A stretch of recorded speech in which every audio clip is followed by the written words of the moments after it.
অনেক কমবক্ত বাপ মা আছে, হতভাগা বাপ মা আছে, কপাল পোড়া। মেয়ে স্বামীর সংসার করতে চায় কিন্তু বাপ মা বাধা দেয়, আছে না নাই? মেয়েটা ভালো কিন্তু বাপ মা ফুসলায়, আরে আমার ভাতের অভাব পড়ছে না কিন্তু চলে আস। এর মতো কপাল পোড়া বাপ মা আর হতে পারে না। বাইরে আমার, বেশিরভাগ সংসারে স্বামী স্ত্রীর মধ্যে অশান্তি সৃষ্টি করে তৃতীয় পক্ষ। কারা করে? তৃতীয় পক্ষ। আমি এই জন্য বলি, সাক্ষাৎ শয়তান যদি দেখতে চান, একবারে আপাদমস্তক শয়তান, তাহলে স্বামী স্ত্রীর মধ্যে অশান্তি সৃষ্টি করার জন্য যে ভূমিকায় অবতীর্ণ হবে, এ হলো সাক্ষাৎ শয়তানের ভূমিকা অবতীর্ণ হয়েছে। কথাকে বুঝাতে পারছি?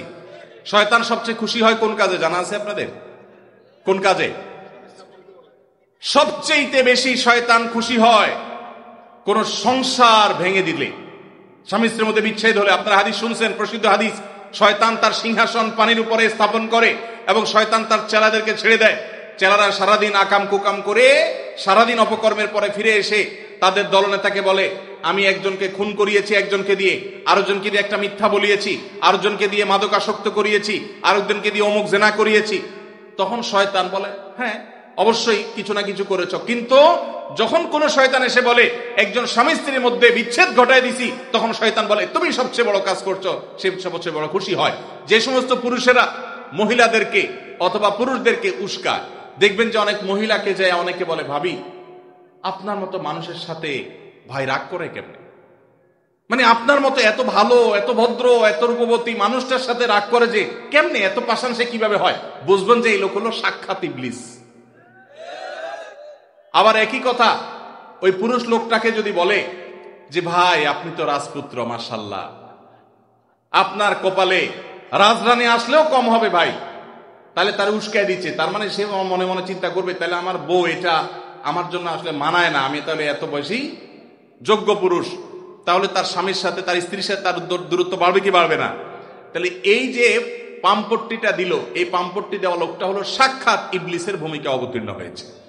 অতএব খবরদার, স্বামী স্ত্রীর মধ্যকার অশান্তি সৃষ্টি করার জন্য কেউ তৃতীয় পক্ষের ভূমিকা রাখবেন না। এমনকি সেটা যদি বাপমাও যদি হয়, সে বাপমা আল্লাহর কাঠগড়ার আসামি হবেন। বহু ছেলেদের বাপ আছেন, ছেলেদের মা আছেন, শ্বশুর শাশুড়ি আছেন, বৌমার ব্যাপারে ছেলের কান ভারী করে দেয়, আছে না নেই? ছেলেটা থাকে বিদেশ, তার কানটা ঝালাফালা করে দেয়। এরা সবাই কিয়ামতের ময়দানে আল্লাহর কাছে আসামি হবে। খবরদার, এরকম কোন ষড়যন্ত্র করা যাবে না। চেষ্টা করতে হবে স্বামী স্ত্রীর মধ্যে মনোমালিন্য হলে সেটাকে আরো দূর করে দিতে হবে, সেটা আরো দূর করে দিতে হবে। আল্লাহ আমাদেরকে তৌফিক দান করুন।